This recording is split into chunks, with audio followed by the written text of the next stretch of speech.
Today, our special topic is the film Nanjing Photo Studio. You might not like what I have to say, but it is all the truth.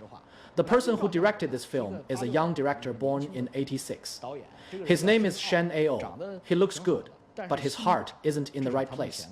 Or at least, he has lost his original principles. His intentions have gone bad. He has made a movie that promotes hatred. Young people and kids are organizing group viewings. They watch it and their eyes well up with tears, and that is understandable.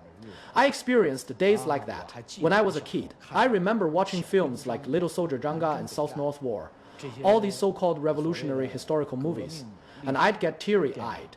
Only when I grew up did I realize that it was all utter nonsense. So, I am going to speak for everyone here. Does the film Nanjing Photo Studio have any meaning? We have to admit that it does, because it tells you not to forget history.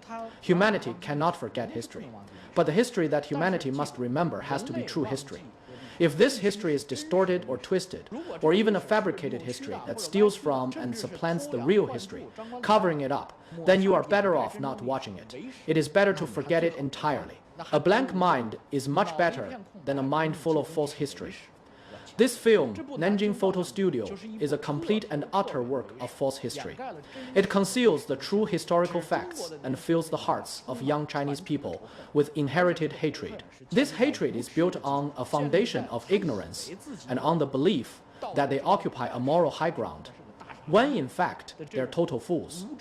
This kind of ignorant fearlessness is terrifying. It is the kind of thing that will subvert history and subvert humanity. Why can't we forget history? Because it makes you smarter and helps you understand the present. But this kind of history in Nanjing Photo Studio has the exact opposite effect. The more you watch it, the dumber you get. How should we view the history of Japan's invasion of China? First, a question. Was there a Nanjing massacre? Yes, there was. Absolutely. The Nanjing massacre is an objective reality. During those days, Japanese soldiers, under the pretext of searching for retreating Kuomintang troops, went on a rampage. The Japanese government itself admitted this, because after the WY trials, the relevant Japanese commanders were sanctioned for the Nanjing massacre and the so-called loss of military discipline and its resulting civilian casualties. Can you say that the Allied command's interrogations didn't happen? So, the Nanjing massacre did happen. That is a fact. But did 300,000 people die, allegedly? It was first said that 100,000 were killed, then it became 200,000. When I was a child, they said 200,000. And then when I grew up, they built a museum in Nanjing, which became a memorial hall, and the number became 300,000. This number is constantly increasing, a fabrication for the political purposes of the living. So how should we view Japanese history? How should we view the Japanese people? Remember this one thing I am about to say. Japan, like China or the US, is just like any other country. Remember the theory of spatial, temporal equivalence. The national and public character of a country at different points in its history can be directly compared to the national and public character of two different countries. At the same point in time, time can be swapped with space, and space can be swapped with time. The character of today's Chinese people is completely different from the character of the Chinese people during the late Qing dynasty. So today's Chinese people, or the Chinese people of the late Qing dynasty, are completely different from the ancient people of the spring and autumn period before the Qing state's unification. If you look at the history of the Eastern Zhou, the spring and autumn annals, and the Zhuojuan, you'll be astonished and think, these can't be Chinese people. These people were so righteous, so tough, so healthy. The Han people weren't afraid of death. This is not the same ethnicity as the Chinese, who fear death and abandon righteousness for profit. The flow of time causes these kinds of changes in an entire people. The same is true for Japan. You can divide the Japanese people into 4 stages. Some of these Japanese are our friends, some are our enemies, and some are just like us. The first stage of Japanese people, we'll call them the pre-Meiji Restoration Japanese. You can call them the ancient Japanese. That was a so-called Little Huaxia, created by the history of the Tang Dynasty, a spread of Chinese civilization in East Asia. And it developed very well. This is ancient Japan. Everyone knows about the samurai, the daimyos, and the shogunate, all of which went through different stages. It was a heritage with the emperor as its axis. And it was quite interesting, with both Shintoism and Buddhism, We can all understand that. The second stage of Japan is from the Meiji Restoration to 1928. Remember this time, 1927 to 1928. That was around the time the Republic of China was overthrown by the Kuomintang, and it was also when the second stage of Japan ended, after the Meiji Restoration, with the two clans of Satsuma and Choshu, and the 8 elders in power. Japan entered a period of reform and opening up. The Japanese people began to value education and study Western ideas, diligently translating Western chemistry, physics, geography, and science. Almost all of the key terms in modern Western learning, including the words we use today for society, party, science, geography, and physics, were translated into Chinese by the Japanese. Japan came into contact with science much earlier than we did. This period, from the Meiji Restoration until 1928, can be directly compared to the Chinese people during the period of reform and opening up from 1978 to 2008. Over those 3 or 4 decades, China was full of admiration, respect, and friendliness towards foreign countries and the West. Watch an old movie called Those Magnificent Men in Their Flying Machines. This old Hollywood movie accurately depicts the Japanese of that era. A little foolish, but very serious, knowledgeable about science and making good achievements. Especially around the time of World War I and the Russo, Japanese War, Japan played the role of a defender of international order. Japan's international image at that time was very good, which was also the era of the Anglo-Japanese alliance. You probably didn't know that. The Japan of that era was very positive, a reforming and opening Japan that was getting richer, stronger, more confident, and healthier by the day. The third stage of Japan is the 20 years from 1928 to 1945. It was a Japan filled with fools. Its defining characteristic was the successful power grab by a faction of junior military officers who usurped their superiors. There is even a movie that depicts this period, showing how young Japanese officers successfully assassinated the prime minister and came to power. This so-called invading government of Japan lasted from 1928 to 1945. This reached its climax around 1937 with the Marco Polo Bridge incident and the full-scale war of aggression against China. A decade before this, Japan had already begun its so-called full-scale invasion. Prior to 1928, Japan's incursions into Chinese territory were limited to disputed areas like Manchuria, Liaodong, Korea, and Taiwan. Pre-negative 1928, Japan had no interest in mainland China. After that, Japan's philosophy became to conquer Korea and the world. You must first conquer China. Following that, Japan became completely out of control and reckless, eventually leading to the attack on Pearl Harbor, a gamble of the nation's destiny that resulted in a total loss. The Japanese people of this third era were extremely arrogant and had a terrible international reputation. They were filled with hostility and hatred, strutting around haughtily in front of everyone. The international image of the Japanese from 1928 to 1945 was that of a mad dog.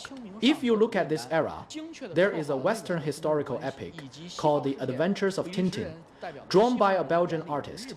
One section of The Adventures of Tintin is called The Blue Lotus, which is about the Japan of 1928 to 1945.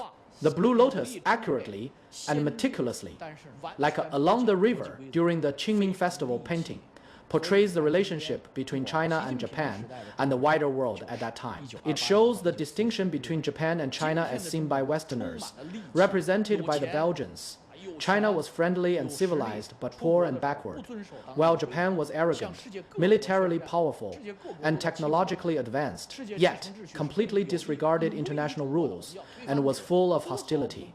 Therefore, the Chinese people of today's Xi Jinping era are just like the Japanese of 1928 to 1945. Today's Chinese people are filled with hostility, with money, power, and strength. But when they go abroad, they don't follow local rules. They act as if they are at war with the rest of the world, claiming that every country is bullying them and that the existing world order is not beneficial to China. So we must overthrow it. They completely ignore that China is the biggest beneficiary of this existing world order. China's rapid economic development after the reform and opening up was precisely because this world order was beneficial to China. They only consider what is harmful to them, not what is beneficial. The fourth stage is after 1945. Daddy MacArthur properly educated them and neutered them.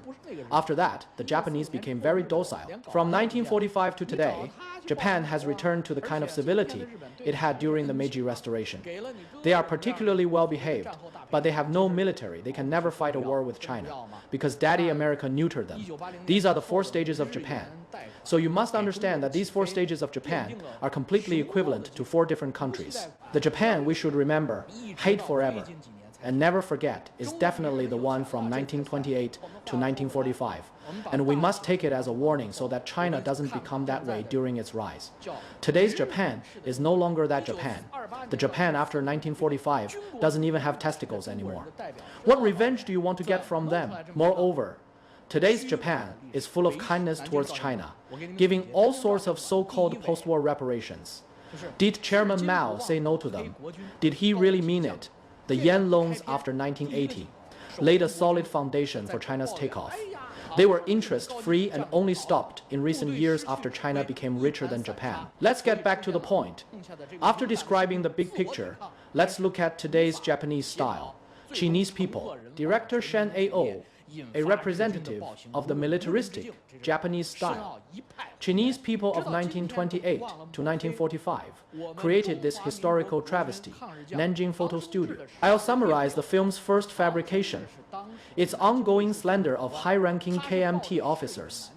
The very first shot shows the defending KMT troops complaining that high-ranking officers like Tang Shangji have run away, leaving the army to fall apart without command. This leads to the remaining brave soldiers resisting on their own, but they are uncoordinated, ultimately leading to the city's fall, the army's collapse, and the ensuing Japanese atrocities. The Japanese military enters as if they were in a no man's land. This is complete nonsense from Shen A.O., who continues to slander our Republic of China's KMT anti-Japanese generals to this day. The truth is that Tang Shangji did not run away. He was the commander of the Nanjing garrison at the time and was determined to defend Nanjing with his life. However, his forces had been wiped out in the Battle of Shanghai, which took place before the Nanjing massacre. His main units, the 87th and 88th divisions, were completely destroyed and replaced with raw recruits. How raw? So raw that many of these new soldiers had never even held a gun. This means that when Tang Shangji was commanding the defense of Nanjing, most of the soldiers in his 87th and 88th divisions didn't even know how to fire a weapon. Their combat effectiveness was not on the same level as the invading Japanese army under Matsui Iwin. It was like a child fighting an adult. The Battle of Nanjing began on the 8th of December 1937. Within just a few days, the defenders suffered 1/3 casualties, and 3 brigade commanders were killed, showing how fiercely they fought. The front lines were at Guanghua Gate, Purple Mountain, and Yuhuatai, the high ground around Nanjing, from the 8th of December to 11, in just 3 days. The army was overwhelmed. The new recruits simply couldn't stand up to the Japanese military. What happened next? Chiang Kai-shek in Wuhan was constantly monitoring the front-line reports. On the 11th of December, after 3 days of fighting and 1/3 casualties, and 3 brigade commander deaths, Jiu Zhutong, one of Chiang Kai-shek's top generals, ordered Tang Shangji to retreat across the river and pull out of Nanjing. But Tang Shangji, with the spirit of the Han do not fear death, did not agree immediately, saying he thought he could still hold on. He fought for another 12 hours that night, until he couldn't hold on anymore. Tang Shangji's headquarters received an official order from Chiang Kai-shek to retreat, to quickly pull the main forces back to the rear and out of the battlefield to facilitate a future counter-offensive. So, in the early morning of the 12th of December, Tang Shangji's headquarters sent a retreat notice to all frontline division and army commanders, ordering them to gather at his headquarters that day. Any commander who could make it was to attend a meeting at the garrison headquarters to discuss the retreat routes. After the meeting that afternoon, Chiang Kai-shek's retreat order was read aloud, and specific breakout routes, times, and regrouping locations were distributed to each unit. The war order was like a fire. The meeting was finished in 15 minutes. The retreat orders were then sent out to all unit commanders. So the claim that Tang Shangji ran away is a total fabrication. If Tang Shangji has a spirit in heaven, he must be wronged. He carried out his military orders meticulously. Where did this so-called rumor that Tang Shangji ran away and abandoned his troops come from? Some units, with timely communication, were able to retreat quickly. But some units couldn't, as everyone knows. When a battle is lost, the army collapses like a mountain. At that time, many defeated soldiers reached the Yangtze River but had no boats. They had no choice but to change into civilian clothes and hide in the international safety zone in Nanjing. Many soldiers, unable to find boats, used wooden planks, logs, or even wooden toilets to swim across the river, and many drowned. The remaining troops changed into civilian clothes and blended into the Nanjing International Safety Zone. Nanjing had an international safety zone set up by the Americans, Germans, and British. So Tang Shangji did not run first. Tang Shangji made the official decision to withdraw the army based on the formal authorization of China's supreme military leader at the time, Chiang Kai-shek. There was no situation where a high-ranking KMT officer abandoned his soldiers and fled the battlefield. This is the first scene in Nanjing photo studio, and it distorts the facts. What is the second fabrication? The first battle scene, Japanese heavy weapons, human wave tactics, planes, tanks, attacking the Nanjing city wall. Total nonsense. As I said before, facts and historical truths can never be distorted. Even if you are making a movie as an art form, you have to base it on reality. Look at the American film Saving Private Ryan. Which battle, which landing was not based on reality? Which scene says Hitler didn't resist and just ran away? Which beach did Hitler put up the most resistance on? Which beach did he forget to defend? It is all based on historical facts. That is the only way to make a film of true historical significance. The film's opening, Japanese tanks and planes attack Nanjing, blowing up the city walls and then surging in total fabrication. As I just said, the fact is that the Nanjing City Defense Forces officially withdrew on the 11th of December. 2 days later, the Japanese army arrived. In the early morning of the 13th of December, around 5 a.m., the main city defenses, the Zhonghua Gate, Guanghua Gate, Zhongshan Gate, and Purple Mountain defensive positions that the movie shows being bombed, were completely empty. The troops had already withdrawn or broken out. So when the Japanese army officially entered Nanjing on the 13th of December, they faced an empty city with no organized defensive force. That is the truth. The Japanese army did not engage in large-scale fierce battles. Not even platoon, level, or company, level organized combat occurred. There were a few squad, level groups of KMT soldiers who had the Han do not fear death spirit and refused to retreat, but there was no battle larger than a company, let alone one involving planes and tanks. The Japanese army can be said to have occupied Nanjing with ease. The retreating KMT army also withdrew in a very orderly fashion. The KMT even dug up and cut off the main roads at Zhonghua Gate and Guanghua Gate. They dug a large trench and set up anti-tank obstacles and blockades of sandbags and logs. As a result, tanks did not enter the city on the 13th because the roads were cut. The Japanese had to fix the roads first. That is the fact, so they falsified history, claiming Tang Shen ran away and the KMT soldiers held on by themselves. F.A. this Shen, A.O., this is pure fabrication. The third fabrication is that they still don't forget to slander the main force of the KMT's anti-Japanese resistance. There is a scene where the retreating remnants of the army reach Yijiang Gate, but their own friendly forces don't let them retreat and use machine guns to mow down the retreating soldiers. This brings tears to the audience's eyes and makes them curse, asking why they couldn't beat the enemy but could shoot their own people. This is slandering the KMT. The fact is that there was no incident of friendly forces using machine guns on their own soldiers, not even once, after Chiang Kai-shek and Tang Shangji issued the retreat orders. Due to the difficulty of battlefield communication, phone lines were blown up. Frontline units did not receive the retreat orders and could not act in sync. Some of the retreats were chaotic, but there was no situation where the defending forces and retreating forces were shooting at each other with machine guns. There is no such historical fact. Such a false fact should not appear in today's films. The KMT soldiers who died in the war against Japan were wrong. We must comfort their spirits. How can you turn them into bad people, into idiots, into inhuman monsters? What is the meaning of shooting your own comrades as they retreat? The fourth major falsehood, the real falsehood, is the central fact of Nanjing Photo Studio. Sending out the film negatives, the film claims a small shop owner named Jin Chengong and his apprentice, a Chang say to each other in Nanjing dialect, "Who will be able to survive? We must send this to the rear, to the world, to make the whole world remember the Japanese atrocities." This is the main theme of the film. But it is a lie.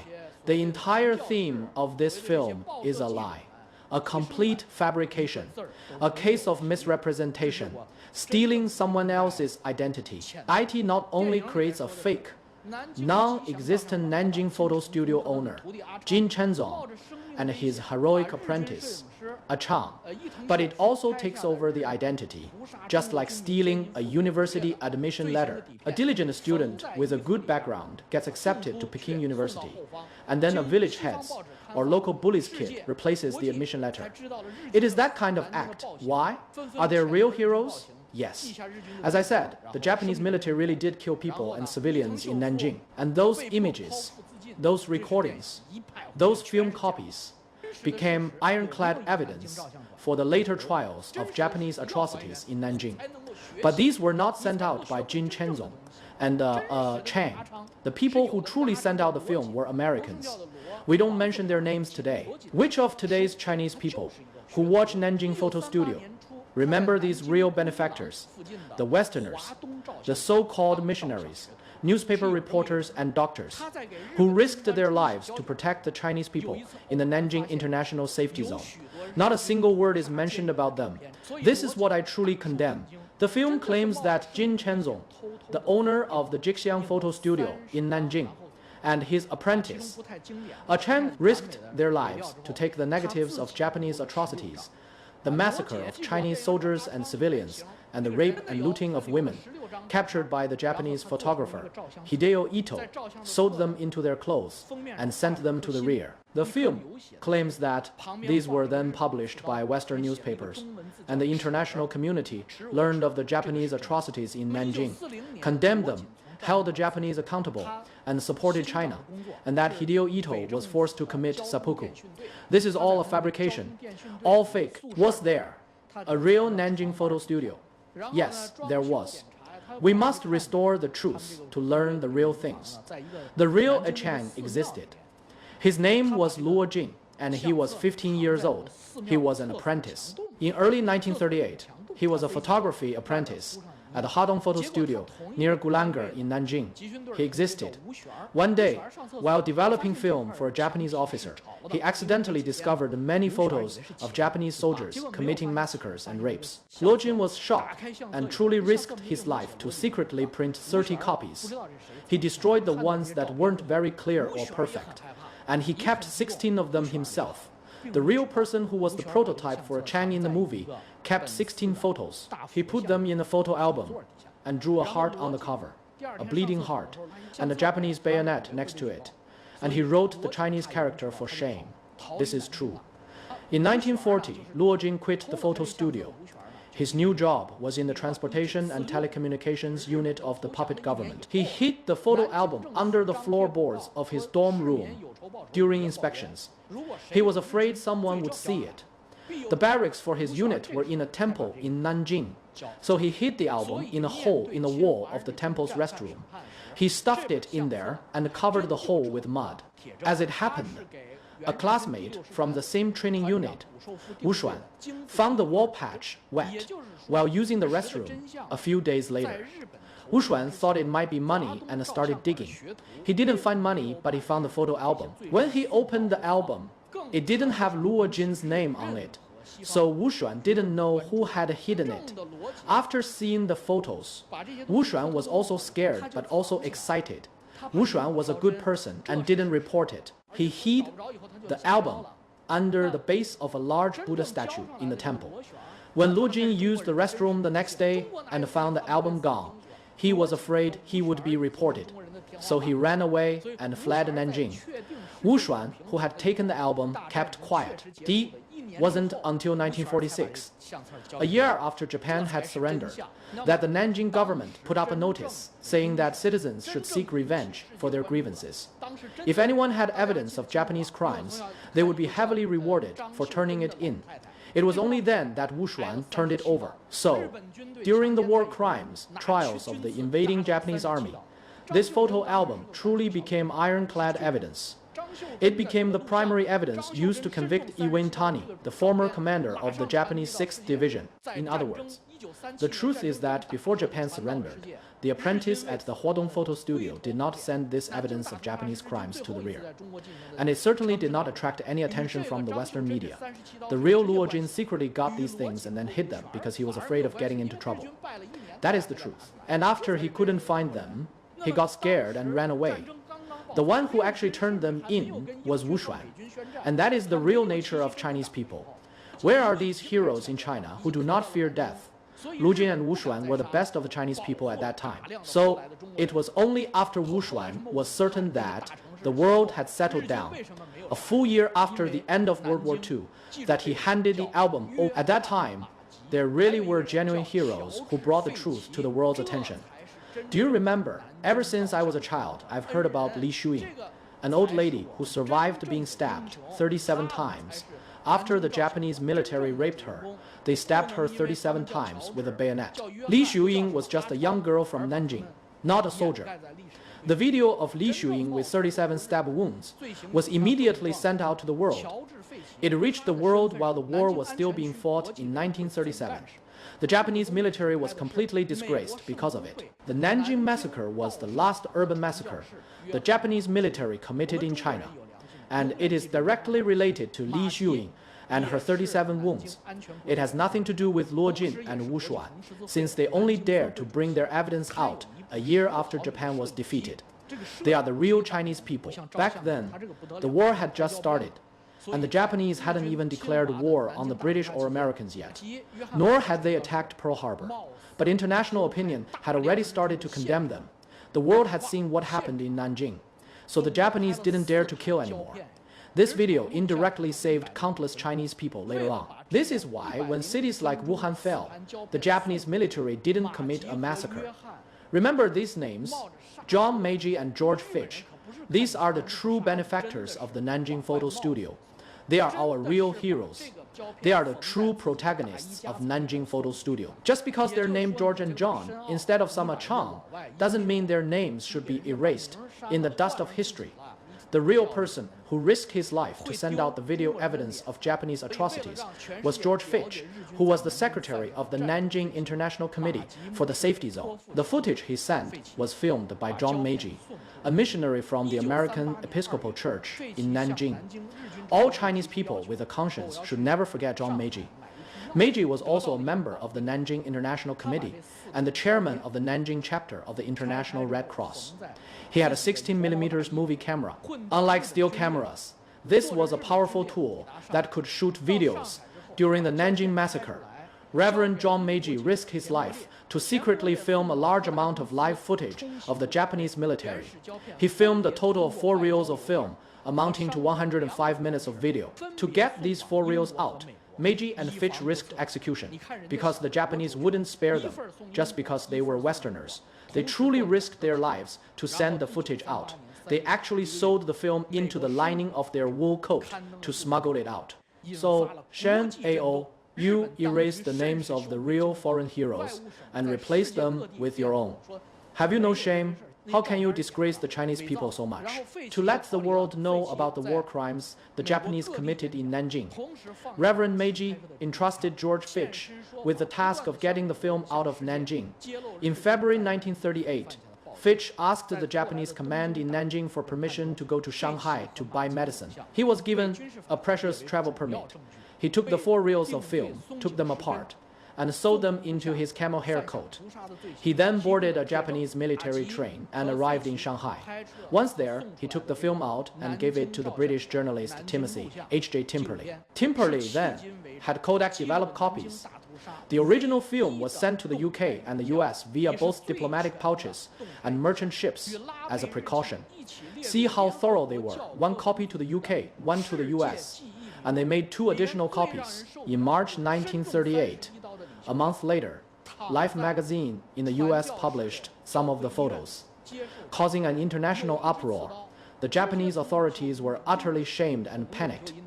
The foreign ministry tried to defend themselves, claiming that the photos were fake and fabricated. Fitch then fled Nanjing. He toured the US, giving lectures and showing the film Meiji had shot, providing a first-hand account. He continuously exposed the Japanese atrocities in Nanjing to the American people and the world. In the later Tokyo War Crimes Tribunal, the footage from Fitch and Meiji was used as key evidence, providing ironclad proof for the conviction of Ai Matsushi for allowing his troops to commit massacres. The Nanjing Photo Studio film, the documentary that Meiji and Fitch filmed and sent out, is the only dynamic video record of the Nanjing massacre to this day. And it is the most complete. It was included in the UNESCO Memory of the World Register along with the rape diaries. The most unbearable scene in the film is of Li Shuying, who was stabbed 37 times, lying in the missionary hospital, being treated. 1 bayonet had been thrust directly into her body, through her vagina.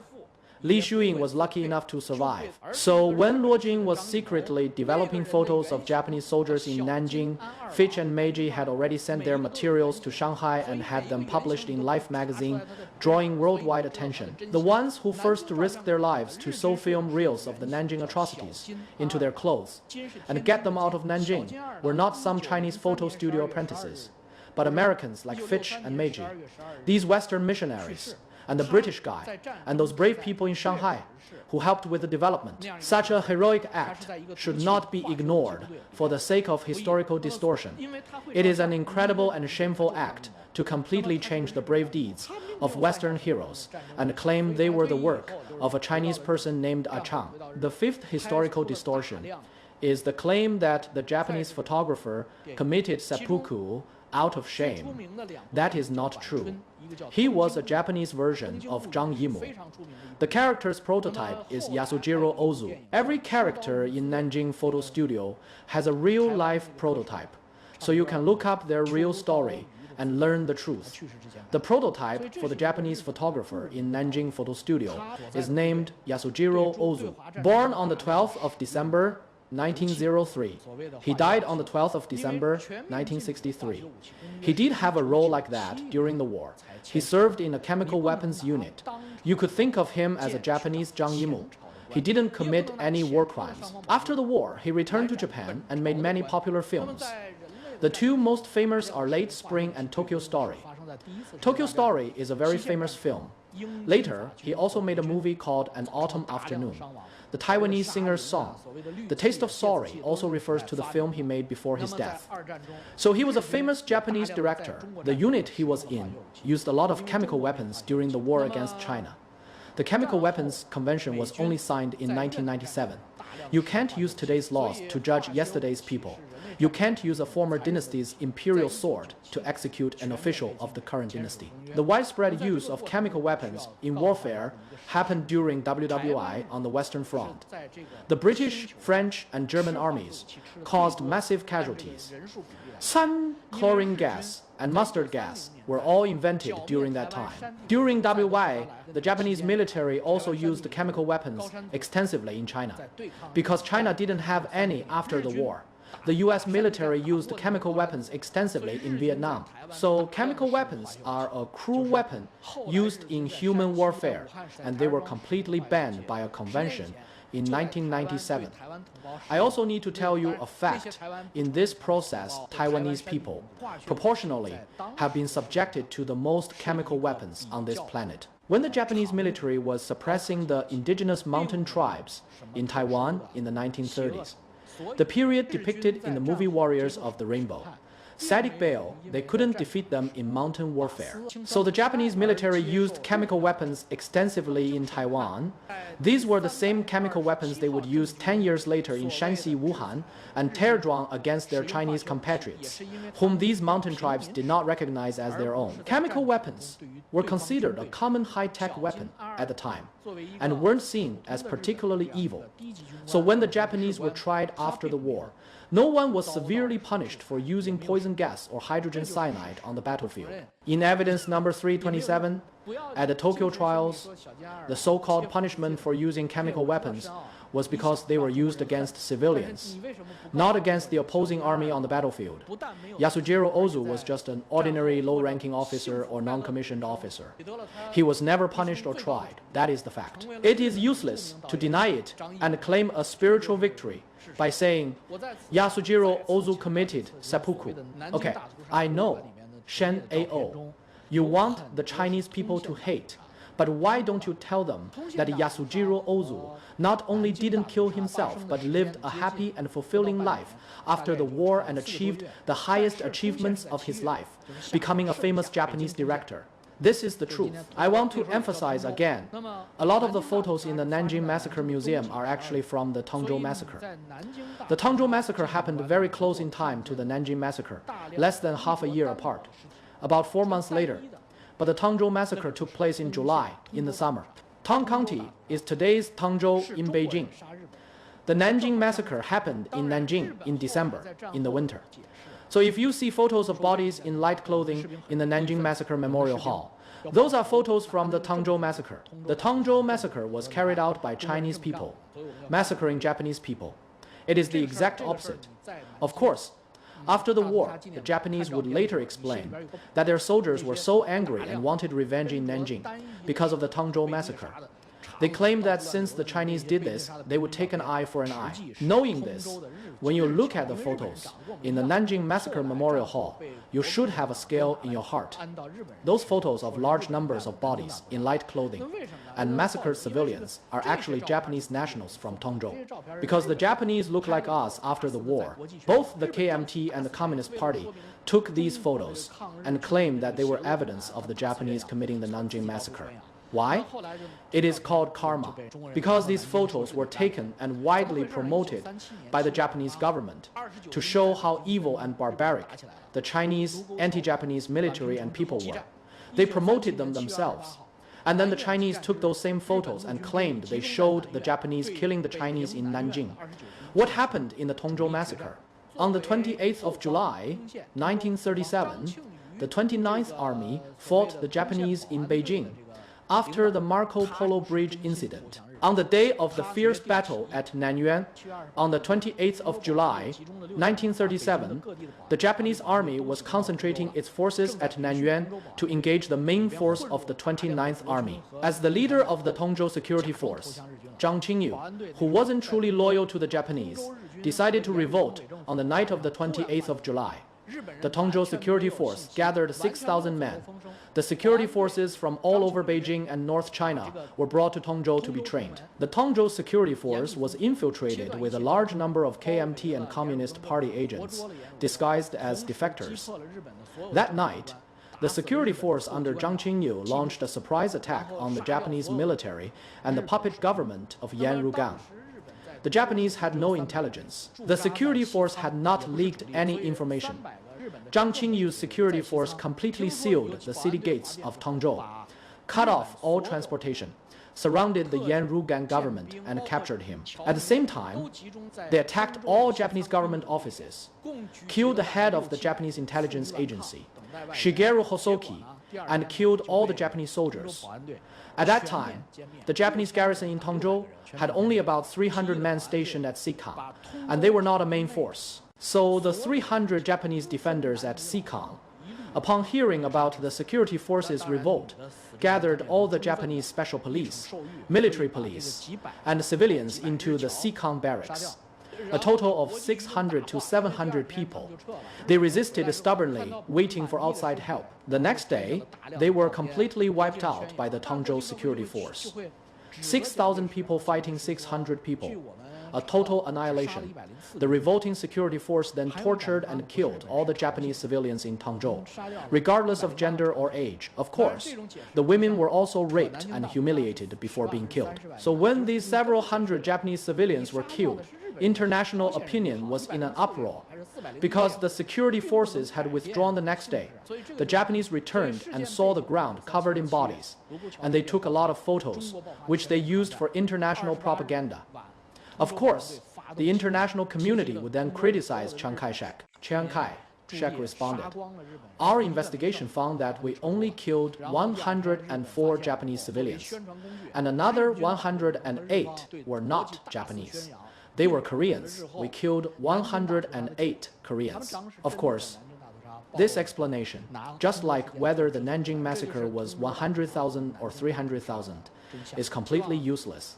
Whether you killed Japanese or Koreans, whether it was 104 or 401, it doesn't change the nature of the incident.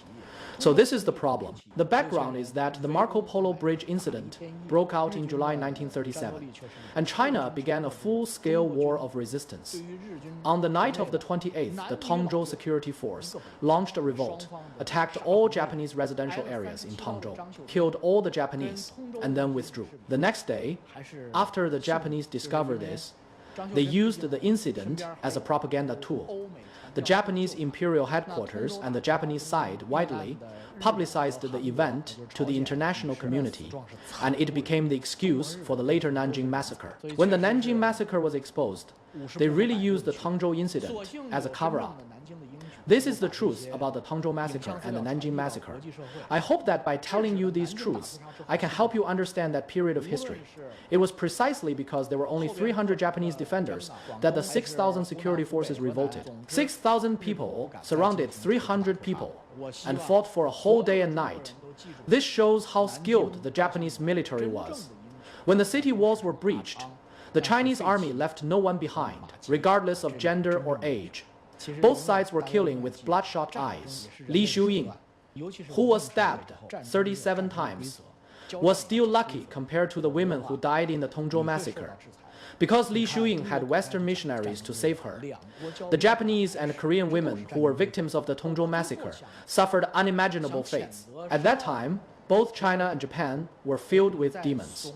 Fortunately, there were real heroes in Nanjing who were able to get this footage to the international community, stopping new massacres after Nanjing, whether it was Hong Kong, Guangdong, Hunan, Hubei, or Henan.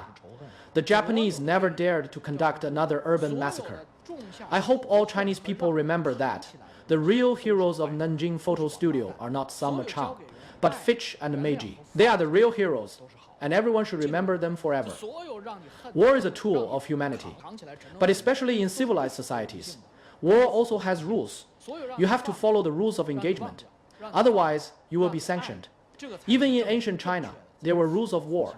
Like when two nations are at war, do not execute the envoy. These are all rules of war. Finally, I want to condemn people like Shen A.O. You are inciting public opinion, feeding off the Nanjing massacre like a vampire. You are releasing the hostility of the Chinese people. The recent incident in Suzhou, where a Japanese national was attacked, shows that Japanese businesses in Suzhou will have to leave. Just keep stirring up trouble. If this little bastard Shen A.O. keeps making movies like this, Japanese companies in Suzhou won't be able to stay. Honestly, the Japanese bosses in Suzhou have been very good to their Chinese employees, giving them some of the highest severance packages in Chinese history. Is this how you should treat them? This is the truth, whether you like it or not. Fuck. As for whether Japan has made a formal apology, that depends on what you consider a formal apology. If China didn't go and occupy Japanese territory, whose fault is that? What would it be like if a Chinese army occupied Kyushu? The UN at the time already allowed Chiang Kai-shek to station troops in Japan. The UN had already given a part of the 4 Japanese islands to China. China had a control zone. Why didn't you go? It was you, Chiang Kai-shek, who gave it up. The then legitimate government of the Republic of China gave it up. In life, you have to be able to accept your losses. As a victorious nation, you give it up, because there must have been a more important incentive. You can't lose, and then say you don't accept it. It is what it is. To not accept it is to be immature. What is this nonsense about Japan not formally apologizing? That is complete bullshit. They surrendered unconditionally. You were the victor. You could have stationed troops on their mainland. What do you need an apology for? Has anyone ever apologized like that? I am sending my troops to occupy your territory, and I also demand an apology. Do I need your apology? Let me ask you, did Japan ever apologize to the US? Did Japan ever formally apologize to the US? Answer me, did Japan ever formally apologize to the US? Did it? Was it necessary? Holy shit. Look at the famous photo of MacArthur with the emperor. What did MacArthur need an apology for? I am your daddy. I am going to fuck you. Kneel down and call me daddy. What is an apology for? No need for an apology. We're family.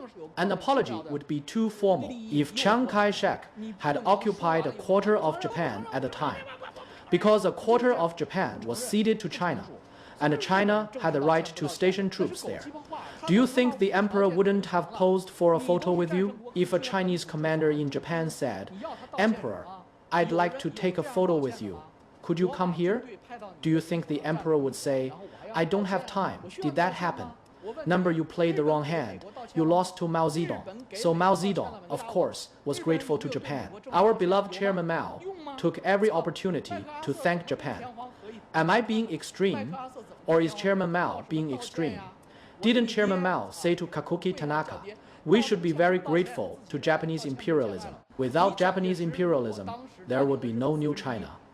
These were his exact words. Holy shit. You ask why we didn't demand reparations. We were too ashamed to ask. So in this regard, I am telling you, Zhai Shaning really didn't lie. The real resistance was carried out by the KMT. The KMT lost millions of fully equipped troops. Before the war, the KMT had over 4 million troops. After the war, the KMT had only 3.2 million left, and the 4 million pre-war KMT soldiers were all veterans.